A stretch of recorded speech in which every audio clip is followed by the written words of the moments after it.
그렇기 때문에 여러분들이 글을 개요를 연습지에 쓰실 때 그걸 유지해야 된다는 걸 말씀드릴 수가 있겠습니다. 당연히 키워드도 중요하게. 중요하고.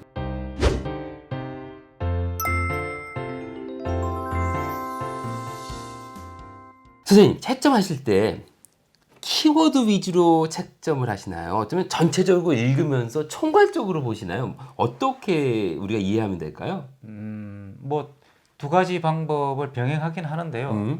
아까 이제 글을 쓸 때 두괄식이 좋은가요? 예. 미괄식이 좋은가요? 뭐 이런 질문도 하셨지 않습니까? 그래서 제가 아마 아까 두괄식을 통해서 채점자에게 강렬한 인상을 주는 핵심 키워드를 딱 집어넣어서 한 문장 또는 두 문장으로 표현하는 게 중요하다고 말씀드렸는데요. 일단은 글을 읽습니다. 읽는데 우리가 채점 기준표에도 핵심 주제어를 선정을 해놓습니다. 예, 그래서 이 문단의 답에서는 이런 핵심 키워드가 중요하다. 예. 물론 그건 절대적인 것은 아니지만 적어도 채점을 하는데 객관성을 유지하기 위해서는 이 정도의 키워드를 활용해서 문장을 잘 구사하고 있는지 이걸 평가하는 겁니다. 그렇기 때문에 키워드를 잘 배치하는 것이 중요하다고 말씀드릴 수가 있고요. 그 다음에 이제 만약에 문단이 전체적으로 3개의 문단 정도로 천자를 구성을 했다라고 치면 그 문단의 전체적인 균형. 그러니까 만약에 3문단인데 그렇지. 한 문단에 대해서는 이만큼 많은 장을 기술을 했는데 두 번째 문단은 용두삼이 되는 거네, 이거는. 이렇게 되면 문단의 균형이 그렇지. 잃기 때문에 여러분들이 글을 쓰실 때 만약에 천자를 만약에 써야 된다라고 하면 그러면 내가 전체적으로 한 3개의 문단으로 구성을 하겠다라고 마음을 먹고 기본적으로 연습지에 이렇게 좀 소위 말해서 글의 개요를 작성해 보는데요.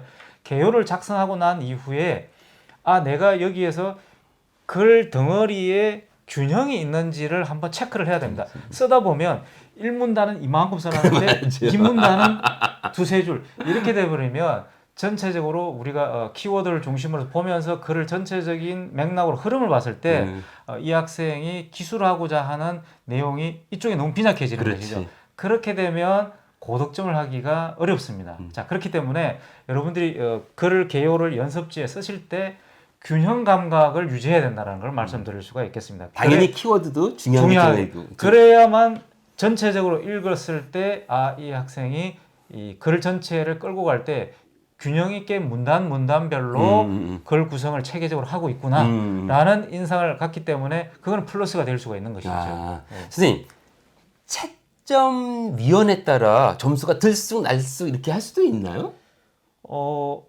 그럴 수가 있을 수도 있겠죠. 근데 이거는 그렇게 되면 큰일 나긴 하는 건데. 큰일 나는 거죠. 네, 그럴 수도 있는데 사람마다 이 글쓰기 취향이라는 것이 또 있지 않습니까? 그렇죠. 자, 그렇기 때문에 그런 부분에 오차가 생길 수가 있는데요. 그렇지만 이 부분도 가이드라인과 맞습니다. 재채점에 의해서 여기에 대한 오차를 줄여나가는 작업을 또다시 하게 되어 있습니다. 왜냐하면 사람마다 좋아하는 글쓰기 패턴이 있을 수 있지만 그거 가지고 이렇게 적어도 12년간 열심히 공부한 이 수험생들의 한 번 이 글쓰기를 평가한다는 것은 굉장히 무리가 있기 때문에 교수님들이 다시 그 부분에 대해서 재채점을 하면서 일정하게 협의를 거쳐가는 과정을 반드시 거치게 되어 있습니다. 그러니까 원칙적으로 평가자는 모범 답안을 보고서 평가를 합니다. 그래서 이 틀에서 벗어났는데 이거 굉장히 창의적이고 독특해. 이건 버리기 아까워. 그때 이제 보고를 하는 거거든요. 대부분은 이 틀 안에서 벌어지기 때문에요. 주관적인 평가는 사실 들어가는 게 쉽지 않은 것 같아요. 왜냐면 제 기억으로도 평가할 때 가장 많이 훈련받는 것 중에 하나가 뭐냐면 교수님들의 주관적인 평가하지 마십시오 이거거든요. 그래서 인간인 이상 주관적인 평가가 아예 없을 수는 없겠지만 기본적으로 우리 평가자는 모범 답안에 맞추어서 거의 대부분 따라간다. 뭐 99% 이상 따라간다고 생각하셔도 큰 문제는 없을 것 같아요. 예. 그렇죠. 자, 그러면은 마지막 질문일 것 같은데 선생님, 부분 점수를 준다. 부분 점수. 이 부분 점수는 어떤 식으로 부여가 되는 거죠? 어떤 그것도 틀이 있나요? 예를 들면 이거는 뭐 10점이고 요건 8점 이런 것들도 혹시 있는 건가요? 만약에 이제 아까 그 구조 가나다 만약 세 개의 문단으로 아. 글이 이제 구성이 된다라고 아니 하면 30점짜리야 예를 들면 이게. 예, 그러면 이제 10점, 10점, 10점 정도가 한 문단씩 보통 이렇게 배점이 됩니다. 아. 그러면 이제 30점 세 문단을 정확하게 쓰면 이제 30점을 받을 수 있는 이제 글 구성이 되겠죠. 그런데 이제 학생이 뭐 쟁점이나 논점을 늦게 파악을 해서 뭐 한 문단 또는 두 문단만 썼다 이런 경우에 당연히 이제 점수를 감점이든 되겠죠. 네, 감점 되겠지만 이제 10점, 10점에 대한 부분 점수는 주게 되고요. 그 마지막 세 번째 문단을 아예 기록을 안 하게 될 경우에는 이제 이 부분에 이게 대한 점수를 못 받겠다. 예, 이거는 이제 뭐 받을 수가 없는 것이죠. 그런데 이제 문제는 1문단, 2문단을 쓰고 3문단을 쓰는데 3문단이 2문단까지는 정상적으로 잘 잘 썼어. 이렇게 썼는데 3문단에 가가지고 이게 뭔가 결론을 맺으면서 뭔가 종합적인 분석이 일어나야 되는데 그 부분에 대해서 이제 잘못된 길로 가거나 제일 많아 이런 경우가. 이런 경우에는 이제 그 전체적인 글 흐름을 보고 이 경우에 틀렸다 이렇게 할 수는 없지만 없죠. 이제 소위 말해서 이제 깔끔하게 질서정연하게 글이 이렇게 가줘야 되는데 그렇지. 그렇지 않은 경우에는 이제 부분 점수는 받을 수 있죠. 맞습니다. 예. 그렇게 참고로 이런 것도 다 주십니다. 이 출제위원님들께서 다 정리를 다양한 사례를 만드셔가지고요. 이렇게 됐을 때는 뭐 요건 감점 주셔야 됩니다. 이렇게 됐을 때 요거 감점 주셔야 됩니다. 해서요. 여러분들이 참 이거 어려운 얘기긴 한데 예. 중요한 키워드도 들어가야 되지. 틀도 중요해야 되지. 요청한 거 다 써야 되지. 참 이게 어려운 시험인 것 같습니다. 네, 그래서 논술이라는 게 사실은 이렇게 짧은 문단을 쓰라고 하면은 이게 쉽게 드러나지 않는데요.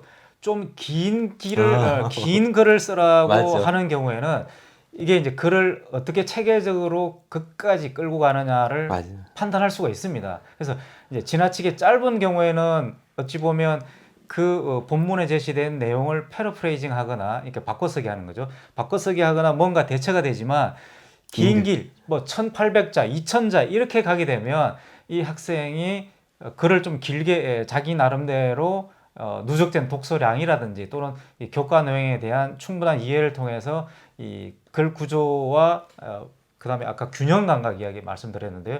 전체 문단의 균형된 배치를 통해서 균형감 있게 이렇게 쭉 끌고 가는지를 판단할 수가 있습니다. 그래서 이제 논술이 또 의미가 있는 것이고요.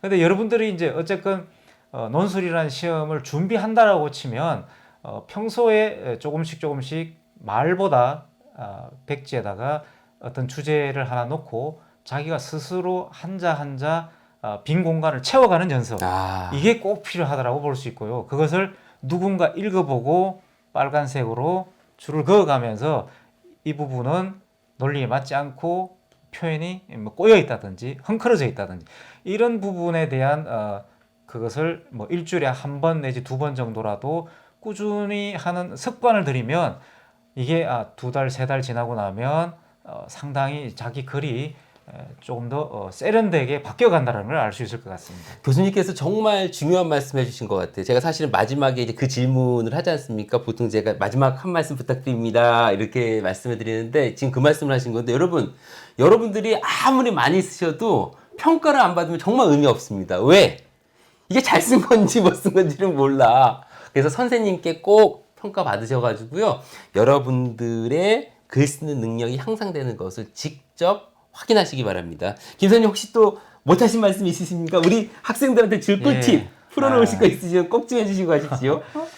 이 논술은 사실은 대비한다는 것 자체가 쉬운 일은 아닙니다. 맞아요. 꾸준히 해야 돼 이거. 꾸준히 해야 되고 뭐 단시간에 한다라는 건 불가능한데 어쨌건 학교에서도 아마 논술을 지도하시는 선생님들도 계실 것 같은데요.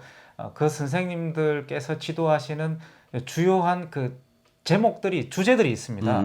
그 주제들에 대해서 곰곰이 잘 생각을 하면서 써보고 생각해보고 5분 내지 10분 얘기해보고 요 과정을 어느 정도 꾸준히 한다라면 적어도 지금 이제 입시를 앞두고 있는 한 달 또는 두 달 그 시간 동안 여러분들이 아직까지 시간이 한 두 달 이상 남아 있으니까 그런 과정을 뭐 하루에 한 30분씩 이렇게 내서 한다라면 훨씬 두세 달 후에는 실력이 달라져 있을 거라고 생각합니다. 그래서 그 큰 주제 속에서 계속 변형된 주제를 엮어서 논술 지문들이 구성이 되기 때문에 여러분들이 그 점을 잘 착안해서 뭐 나는 전혀 다른 내용의 어떤 글을 갖고 와서 내가 한번 시도해 보겠다 이렇게 하지 마시고 이거는 굉장히 수험 준비에는 도움이 안 돼. 도움이 안 돼, 안 안 되는 돼요. 거기 때문에 그런 부분을 여러분들이 잘 유념을 하셔가지고 기존에 읽었던 주제를 어떻게 하면 비틀어 볼까 그렇지.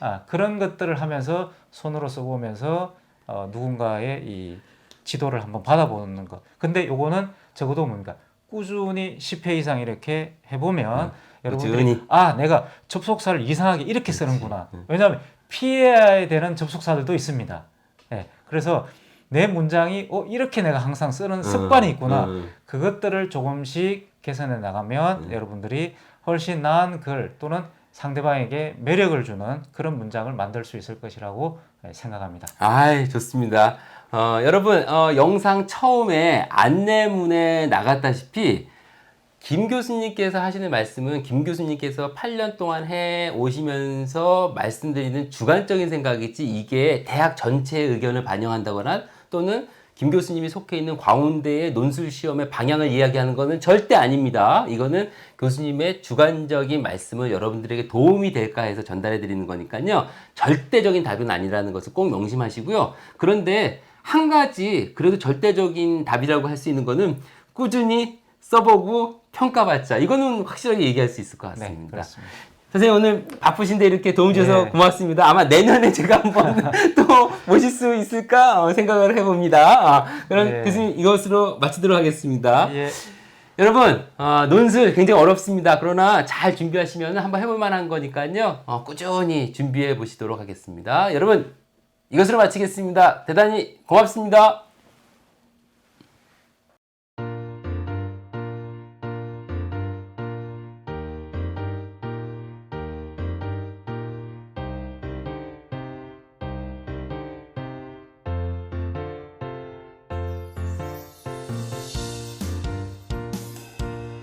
영상이 유익하셨다면 구독, 좋아요, 댓글과 알림 설정까지 부탁해요.